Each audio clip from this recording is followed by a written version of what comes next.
So far, there are a few things that are really notable about this car that makes the EV experience lend itself pretty well to the MPV expectation. If you've got 7 people to carry around, what are your options? You know what, you have 5 people to carry around, plenty of cars, but 7 or more than 5, gotta think about that one.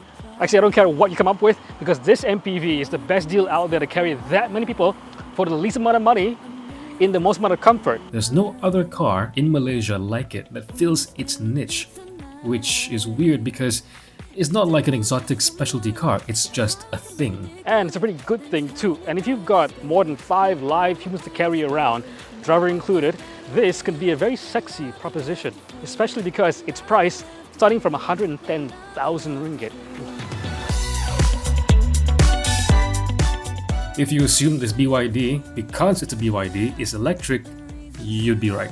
So memang got emissions, just no tailpipe on a car. Unlike the Seal or Sea Lion or Dolphin, the M6 isn't a ground-up EV. Wind the clock back, its story began as the BYD Song Max.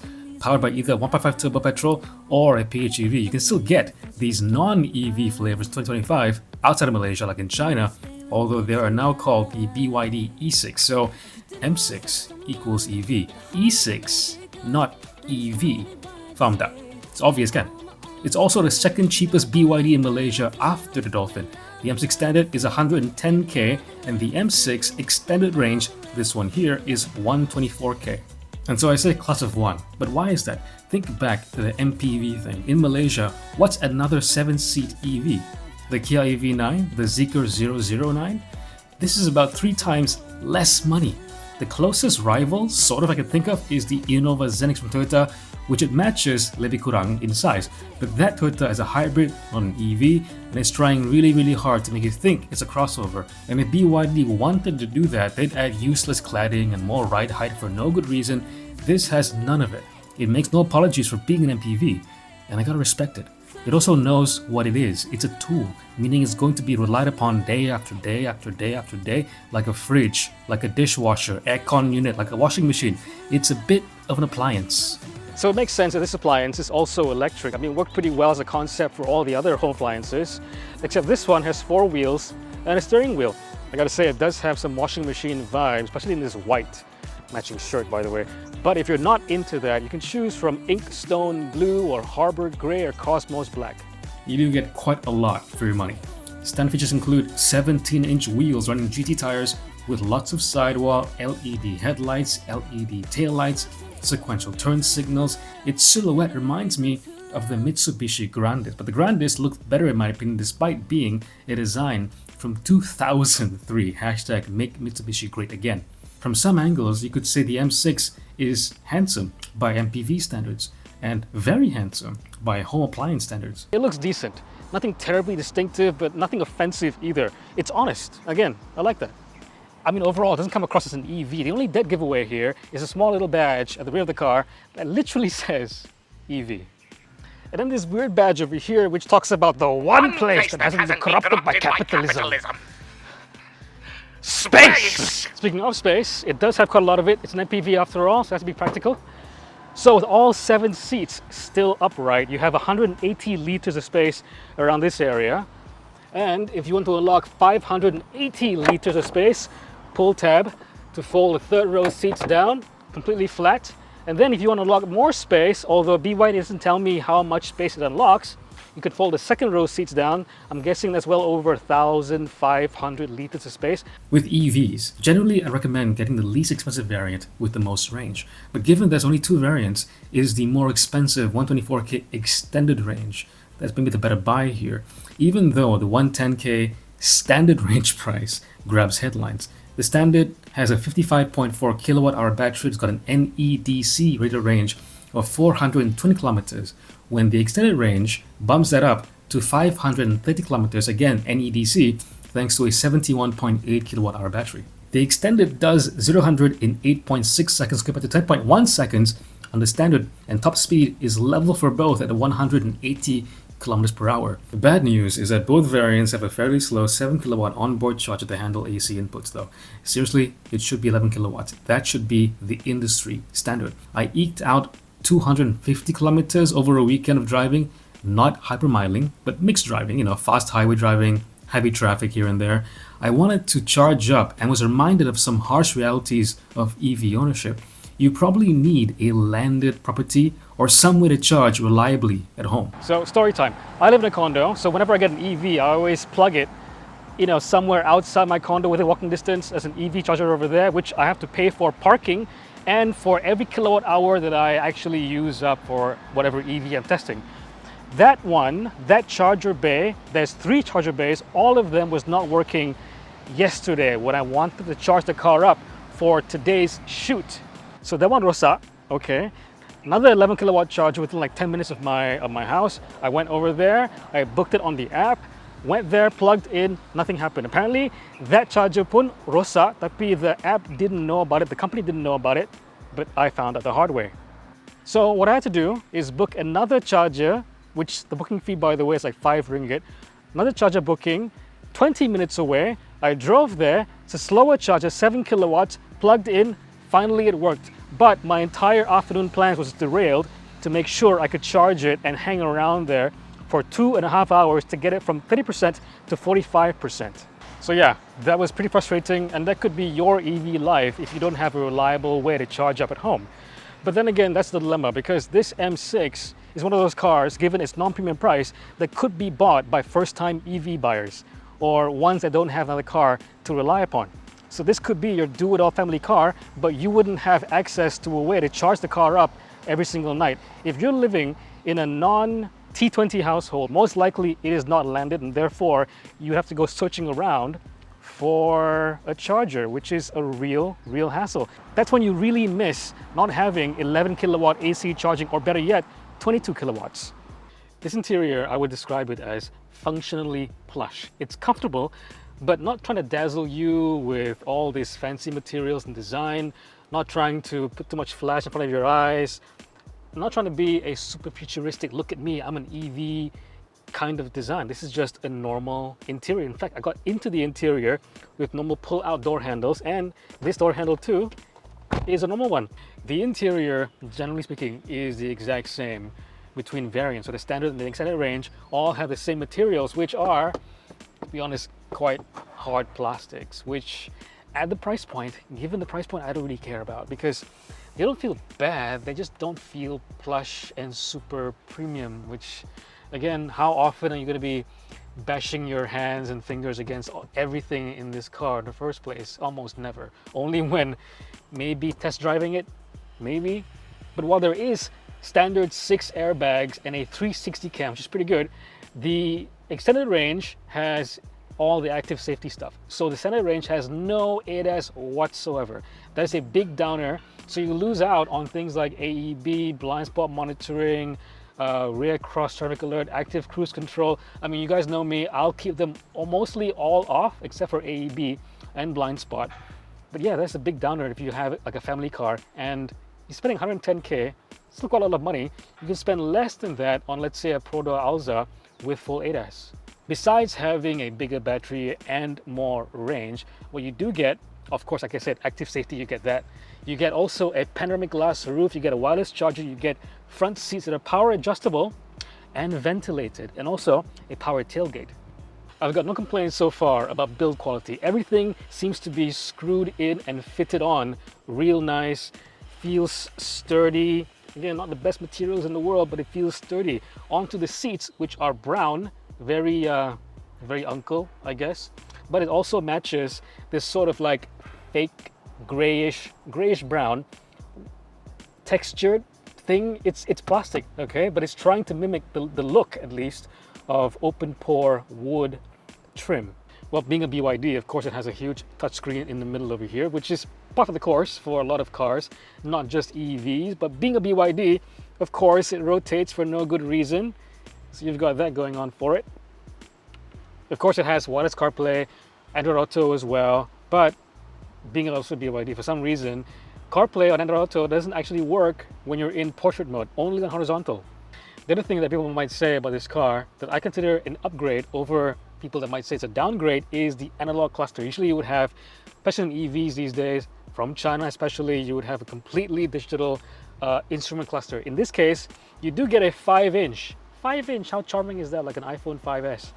A 5-inch multi-info display flanked alongside a speedometer and like a power reserve meter gauge. But literally everything that I would want to have displayed to me is completely displayed just fine on this small screen. What I would love is analog controls for the air conditioning. They can put it right here. They have a space down here that is kind of like perfect for putting analog controls. You do have 2 cup holders. They're not that deep, to be honest. But you also have next to it a little slot over here to put your phone or even your wallet. That'll fit nicely onto the center cubby.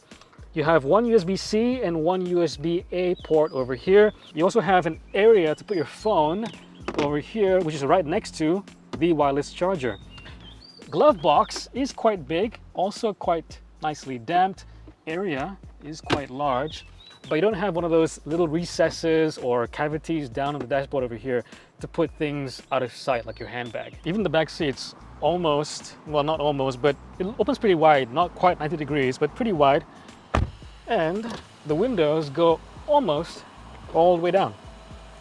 So the aircon blowers, being an MPV, are on the roof right here, and they work pretty well. And being an MPV, of course, you can adjust how much leg of the rear passengers you want to brake by moving backwards and forwards. You also can recline, where is it?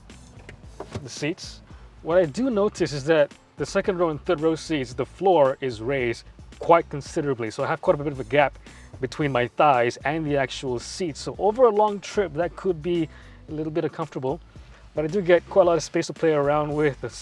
The floor is quite flat, a lot of room to just kind of like wedge your feet in to get a bit of a stretch, comfortable.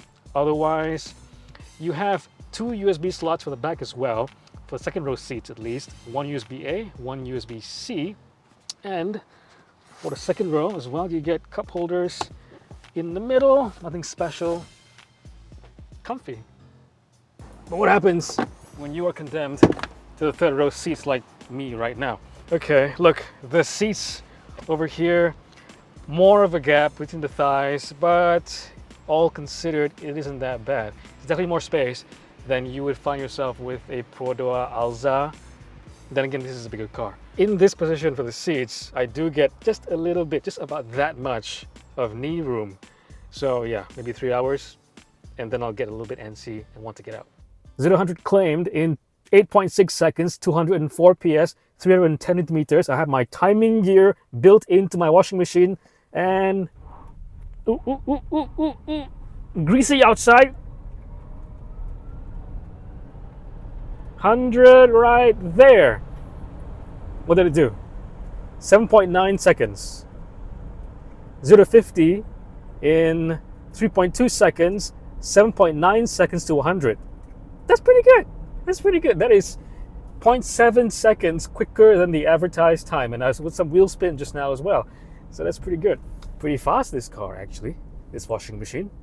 So it's just like the BYD Seal Dynamic, except it's a front engine, front motor car. There you go, 140 over there. Not even like, I'm still on partial throttle, 140 right there. Quite a bit of wind noise. Tire noise is really well controlled. Even though this is like eco tire, it's not supposed to be the most, it's designed to be comfortable, designed for low roll resistance, GT comfort something, but it's fine. It's pretty good actually. Actually, it is really good at comfort. This car is really comfortable. Great for families in that case. If you wanted something that's very comfortable, a family car, this is the one for you. But it doesn't mean that it lacks talent entirely. Yeah, the steering wheel, not going to give you a lot of feedback, but it's pretty direct, you know? You can actually control the movement of this car. It's a pretty sorted chassis. Curb weight, though, 1.9 tons on this extended with the bigger battery. Fully laden, so gross vehicle weight 2.5 tons. The brakes do feel like it could be a little bit overwhelmed if I go downhill with like a full load of passengers and luggage. If I go downhill, I brake a few times really hard, yeah, I can get pretty cooked, I think, because these brakes don't feel like it's got that much guts if you keep punishing them. What else do you have in this price category? the Mitsubishi Expander, which, is about the same price as the BYD M6 Standard. And the BYD M6 Standard doesn't have ADAS, but neither does the Expander. And the Expander is considerably smaller than this car. So this is the kind of car that you want, really. It's got 7 seats. It is supremely comfortable. You can get up to highway speeds really easily. When you are at highway speeds, it is very smooth. And when you do get into the twisties, this car is not lacking talent at all. For a washing machine, it is supremely talented.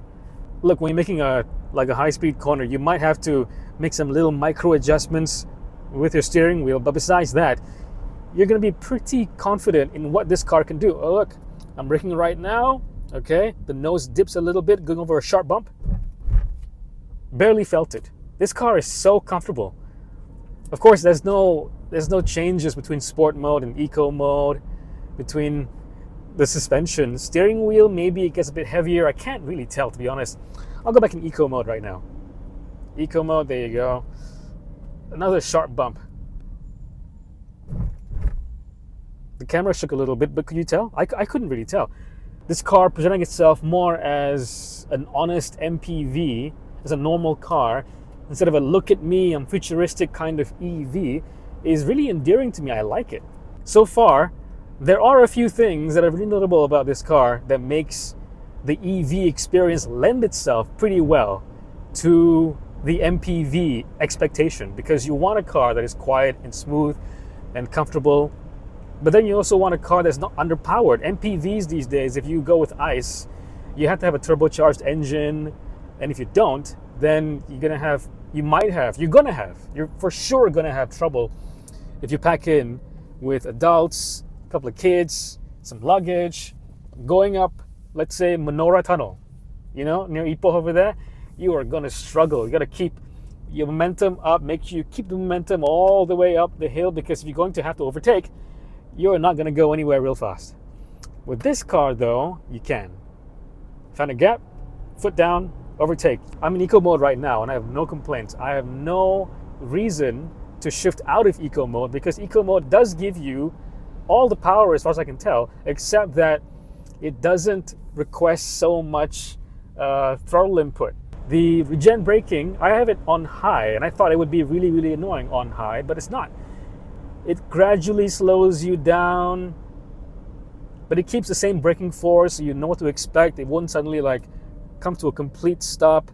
It's not numb, it's not disconnected, it's not a sports car, but if you manage your own expectations, this is a really good MPV. This is a really good car to drive and own if you're into the EV lifestyle. If you can adapt to the EV lifestyle and its charging requirements, the 7 kilowatt AC charging capacity maximum, if you can live with all that, and if you don't really make a lot of long journeys, you just go around town, back to work, going to work, all that commuting stuff, buying groceries, school runs, picking up the in-laws, family, this and that, yeah, you're gonna be fine. In fact, you're gonna do a little road trip here and there to Malacca is fine, to Ipoh is fine. I mean, you're not Penang, but other than that, this car fits the bill. It can be your everyday car. It can be your daily driver, no problem.